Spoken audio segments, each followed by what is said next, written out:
Hello everyone, welcome back on civil service beauty channel. So everyone, आज part number 3 है। Everyone, आज के video का टॉपिक रहेगा उत्तर प्रदेश की जनजातियाँ। एग्जामिनेशंस के व्यू से काफ़ी इंपॉर्टेंट ये टॉपिक ऑल टाइम रहा है। एवरीवन, ये वीडियो किसके लिए रिलेवेंट होगा? सो यूपी पीसीएस, यूपी आरओ और यूपी लोअर पीसीएस के लिए वीडियो काफ़ी इंपॉर्टेंट रहने वाला है। ओके, चलिए स्टार्ट करते हैं। पार्ट नंबर 3 इस सीरीज का चल रहा है। सो भारत की जो कुल अनुसूचित जनजातियों की जो जनसंख्या है, उन टोटल जनसंख्या का उत्तर प्रदेश में 1.09% लोग निवास करते हैं। याद रखना, जो उत्तर प्रदेश है, उत्तर प्रदेश में जो अनुसूचित जनजातियां हैं, ओके, वो भारत के अनुसूचित जनजातियों का 1.09% निवास करते हैं। ओके, सो माइंड में आएगा कि इनके लिए कौन कौन सी ऐसी योजनाएं हैं, इनके लिए शिक्षा का क्या व्यवस्था किया गया है, इनके लिए रोजगार का क्या व्यवस्था किया गया है। वन बाय वन बात करेंगे और जिलावार भी बात करेंगे। ओके, सो यूपी के कुल जनसंख्या में अनुसूचित जनजाति का 2011 की जनगणना के आंकड़ों के अनुसार 0.6% लोग हैं यूपी के टोटल जनसंख्या का। ठीक है, मैं रिपीट कर रहा हूँ, यूपी के कुल जनसंख्या में अनुसूचित जनजाति का जो जनसंख्या है, अगर परसेंटेज में बात करें 2011 के जनगणना के हिसाब से, तो 0.6% लोग हैं। राष्ट्रपति के संविधान अनुसूचित जनजाति यूपी आदेश 1967 के तहत यूपी, उस समय उत्तर प्रदेश और उत्तराखंड अलग नहीं हुए थे, ठीक है, तो उस समय 5 जनजातियों को, जैसे कि भोटिया, बुक्सा, जौनसारी, राजी, थारू को अनुसूचित जनजाति का दर्जा दिया गया था। याद रखना, जब उत्तराखंड यूपी से अलग नहीं हुआ था तो राष्ट्रपति के संविधान अनुसूचित जनजाति यूपी आदेश 1967 के तहत कौन कौन सी वह 5 जनजातियां थीं?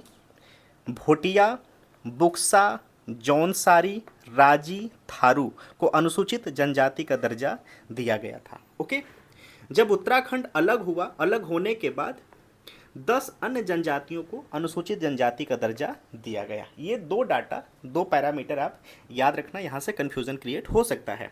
यूपी के प्रमुख जो जनजाति हैं, गोंड समूह, खरवार समूह, सहरिया, बैगा, अगरिया, पनखा, पनिका, चेरो, भुइयाँ, भुइनिया, पटारी और परहिया। ओके, इसके अतिरिक्त भोटिया, बुक्सा या बोक्सा, जौनसारी, राजी, थारू, माहीगीर, ये इनकी जो संख्या है वो काफ़ी कम जनसंख्या में ये पाए जाते हैं। ओके, तो ये भी डिफरेंस दोनों आप याद रखना। 2011 के अनुसार गोंड समूह यूपी का सबसे बड़ा जनजाति समूह है।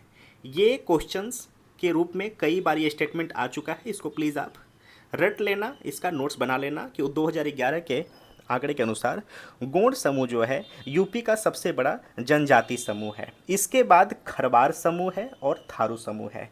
ओके, तो इसको आप पहले नंबर पे गोंड, ओके, उसके बाद दूसरे नंबर पर खरवार और तीसरे नंबर पर थारू।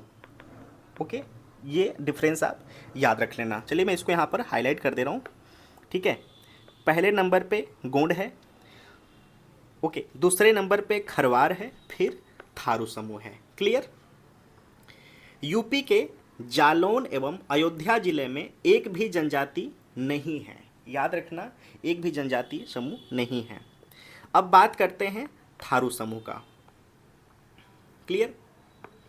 सो यूपी के, जस्ट वेट, यूपी में थारू समूह का एकमात्र जनजाति थारू जनजाति पाई जाती है। याद रखना, जो थारू है वो थारू समूह भी है। सो थारू समूह में एकमात्र जनजाति उत्तर प्रदेश में थारू पाई जाती है। थारू गोरखपुर के तराई क्षेत्र और बलरामपुर जिले में पाए जाते हैं।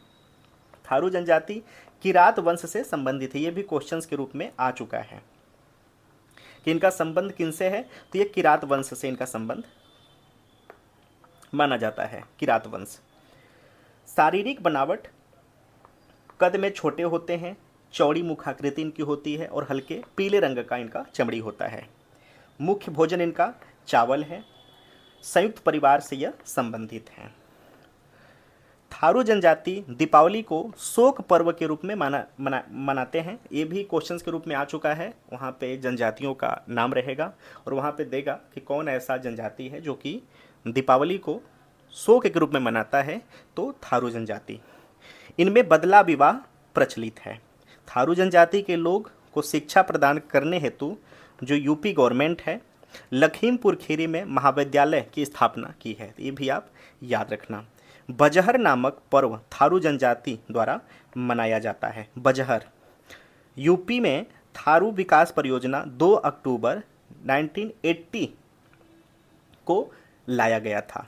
तो इनके उत्थान के लिए आप ये भी आप याद रखना, 2 अक्टूबर 1980। अब आते हैं जौनसारी पे। जौनसारी द्वारा बिक्स पांचोई दियाई उत्सव मनाया जाता है। तो ये इनके द्वारा जो विक्सु पांचोई और दियाई उत्सव मनाया जाता है। रासो, घमसू, झेला, धोड़ो, धाई, ढुडचा, जगबाजी, सराई तथा अंडे कांडे नृत्य जौनसारी जनजाति से संबंधित है। तो ये थोड़ा सा नाम आप याद रख लेना, थोड़ा सा क्रिटिकल है। ऑप्शन में आ सकता है रासो, घमसू, झेला, घोड़ो, धाई, ढुच्चा, भगबाजी, सराई, अंडे कांडे नृत्य जौनसारी जनजाति से संबंधित है। अब आते हैं बुक्सा या बुक्सा पे। ओके, ये मुख्यतः बिजनौर जिले में पाए जाते हैं। बुक्सा जनजाति का संबंध पटवार राजपूत घराने से माना जाता है। ये प्लीज़ आप इसको अंडरलाइन कर लेना। बुक्सा जनजाति की पंचायत का सर्वोच्च जो व्यक्ति होता है उसे तखत कहते हैं। ये चामुंडा देवी का पूजा करते हैं। ये भी क्वेश्चंस के रूप में आ चुका है। चामुंडा देवी का पूजा करते हैं बुक्सा या बुक्सा जनजाति के लोग। इनकी अर्थव्यवस्था का जो मुख्य आधार है वह कृषि है। यूपी में जो बुक्सा जनजाति है विकास परियोजना 1983 से 84 में प्रारंभ किया गया था। तो इनके उत्थान के लिए आप ये याद रखना कि यूपी में बुक्सा जनजाति के विकास के लिए विकास परियोजना 1983 से 84 में प्रारंभ किया गया था।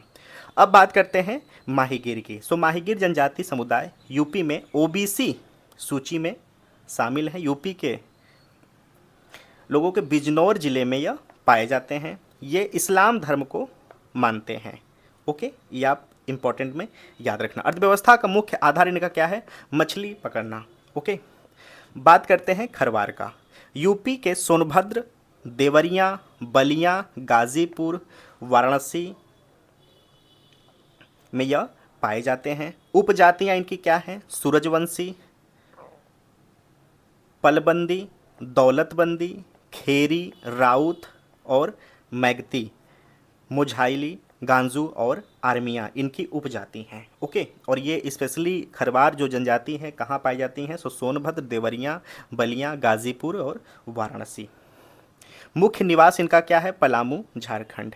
प्रमुख देवता क्या है? बधौस, बसवंती, दुल्हादेव, घमसान, गोरैया। कर्मा खरवार जनजाति का मुख्य नृत्य है। याद रखना, कर्मा। अनुसूचित जनजातियां जो कि 2003 में घोषित की गई। नंबर 1 पे गोंड समूह। गोंड समूह के अंतर्गत कौन आता है? गोंड, धुरिया, नायक, ओझा, पथारी और राजगोंड। ये इंपॉर्टेंट के तौर पर इसको आप हाईलाइट कर लेना। गोंड समूह के अंतर्गत गोंड, धुरिया, नायक, ओझा, पथारी और राजगोंड कहाँ पाए जाते हैं? महाराजगंज, सिद्धार्थनगर जिला, बस्ती, गोरखपुर, देवरिया, मऊ, आजमगढ़, जौनपुर, बलिया, गाजीपुर, वाराणसी, मिर्ज़ापुर, सोनभद्र, संत कबीर नगर, कुशीनगर, चंदौली और भदोही। सेकेंड नंबर खरवार समूह। खरवार समूह के अंतर्गत कौन कौन है? खरवार और खैरवार। यह देवरिया जिला, बलिया, गाजीपुर, वाराणसी, सोनभद्र। तीसरा नंबर है सहरिया। सहरिया जो है वह ललितपुर जिला में पाए जाते हैं। चौथे नंबर पे है पहरिया। पहरिया सोनभद्र जिला में पाए जाते हैं। पांचवा है बैगा। बैगा सोनभद्र में पाए जाते हैं। छठवां है पनखा या पनिका। पनखा और पनिका यह सोनभद्र और मिर्ज़ापुर में पाए जाते हैं। नेक्स्ट है अगरिया। सोनभद्र में पाए जाते हैं, पटारी सोनभद्र में पाए जाते हैं, चेरो सोनभद्र और वाराणसी में पाए जाते हैं, भुइयाँ और भुइनिया यह सोनभद्र में पाए जाते हैं। एवरीवन, 24 दिसंबर 2022 को अधिसूचित संशोधन आदेश के द्वारा गोंड समूह के जनपदों में संत कबीर नगर, कुशीनगर, चंदौली, भदोही शामिल किए गए थे। So everyone, I hope so कि आपको ये शॉर्ट नोट्स काफ़ी रोचक लगे होंगे। एवरीवन, अगर अभी तक आपने शॉर्ट नोट्स तैयार नहीं किया है तो प्लीज़ छोटा सा प्लीज़ आप शॉर्ट नोट्स भी आप तैयार कर लेना। ओके, चलिए फिर मिलते हैं अगले पार्ट में। Thank you so much watching.